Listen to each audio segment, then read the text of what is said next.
Hello, welcome in the next video. This video will be about when should you wait for the confirmation entry and when can you use the risk entry. Okay, let's begin. You should always check if price is coming from an unmitigated zone or not. As I said in the previous video, you want to trade the controlling side of the market.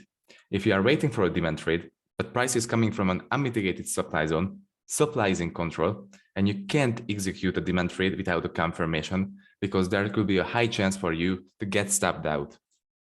Okay, let's see an example for when can you use risk entry and when should you wait for confirmation entry. As you can see, price is moving in a downtrend here, creating series of lower lows and lower highs. Supply was in control because supply was formed continuously, but price stepped into a demand zone. And after the demand tap, price broke through the last supply zone and created a change of character to the upside. And as I always say, if price breaks through a zone, an opposite side zone will be automatically created. So price broke through a supply zone, so a demand zone was formed. After the tap of this freshly formed demand zone, price created a break of structure again to the upside with inefficient movement.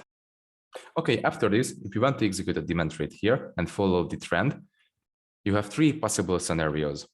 If price taps into a supply zone, comes up here, reverses, then supply will be in control again, and you can't execute a demand trade without any confirmation because you always want to trade the controlling side of the market. And if supply is in control, you can't open a demand trade because there will be a high chance for you to get stepped out. So in this case, you should always wait for confirmation entry. We will talk about confirmation entries in the next unit. Okay, the second scenario, if price reverses before this supply zone and does not tap into any supply zone, then you can open a risk entry here without any confirmation because demand is still in control and you can easily target the next unmitigated supply zone after the tap of this demand zone. So once more, if price reverses before this supply zone, you can easily open a risk entry here and target the next unmitigated supply zone because price did not tap into any supply zone, so demand is still in control. So the third scenario is if price breaks through this supply zone and does not tap into any supply zone, so demand will stay in control, then you can execute a demand trade again on this zone because demand is fully in control because it broke through the last supply zone. So these are the three possible scenarios. So once again, first one, price taps into this supply zone, reverses, then you can't open a risk entry here because you should wait for a confirmation entry because supply is in control. The second one, if price reverses before the supply tap, then you can easily open a risk entry here because demand is in control and price did not tap into any supply zone. And the third one, if price breaks through this supply zone, demand will be fully in control and you can easily open a risk entry on the demand zone. Okay, let's see a live example for this. Okay, so let's see an example, a live example for the risk and confirmation entries. So as you can see, price was moving in an uptrend, creating a series of higher highs and higher lows, higher highs, higher lows. And in an uptrend, price will form demand zones. So we have this really valuable demand zone right here because it created huge inefficient push to the upside. This inefficient push created a break of structure and swept some liquidity from this region and created liquidity here just above the zone. After this, price did a pullback here. And after the pullback, it created a break of structure to the upside again from this demand zone. But actually, I refined this zone on the 5-minute chart because we are currently on the 15-minute chart. But we'll talk about refinements in the next video. Okay, so we have this demand zone that created the last break of structure to the upside. And this break and this demand zone pushed the price up to the supply zone. Because we have this supply zone up here, because price was moving in a downtrend.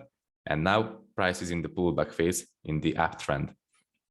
So it's on the way up to tap the supply zone. So after a supply tap, supply took over control from demand. So you can't open a risk entry on this zone or this zone. You will have to wait for a confirmation entry, some change of character, and after you can open a demand trade also on this zone too.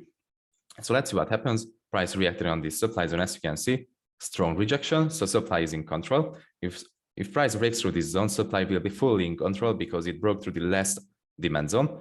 So after a zone breaks, an opposite side zone will be created.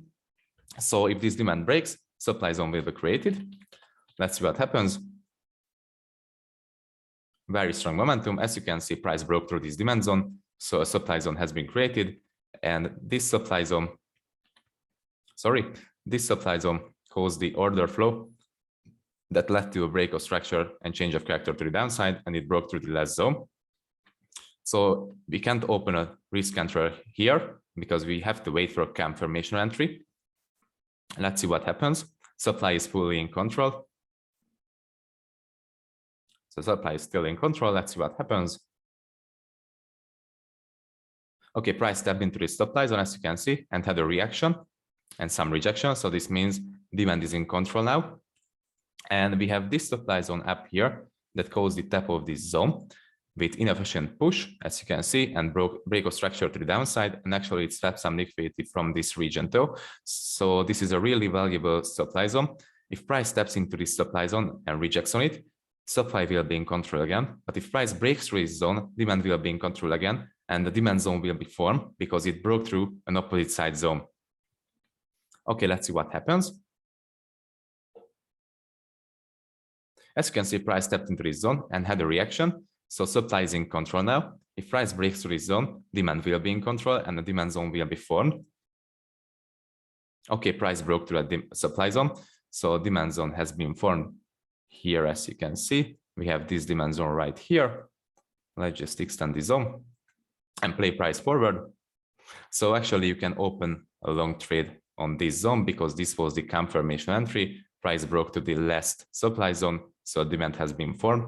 So a confirmation entry has been happened, and we can target the next unmitigated supply zone, as I said. So this will be our target point. Let's see what happens.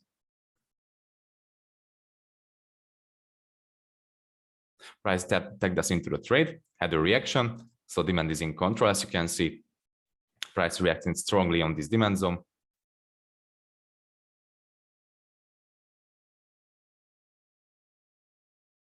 So we are in the trade, creating series of higher highs and higher lows, respecting demand zones over and over and over again.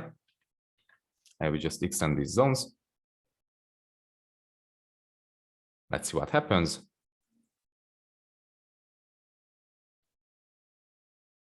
TP hit. So as you can see, this is how can we use the risk and confirmation entries, knowing the fact who's in control for our advantage.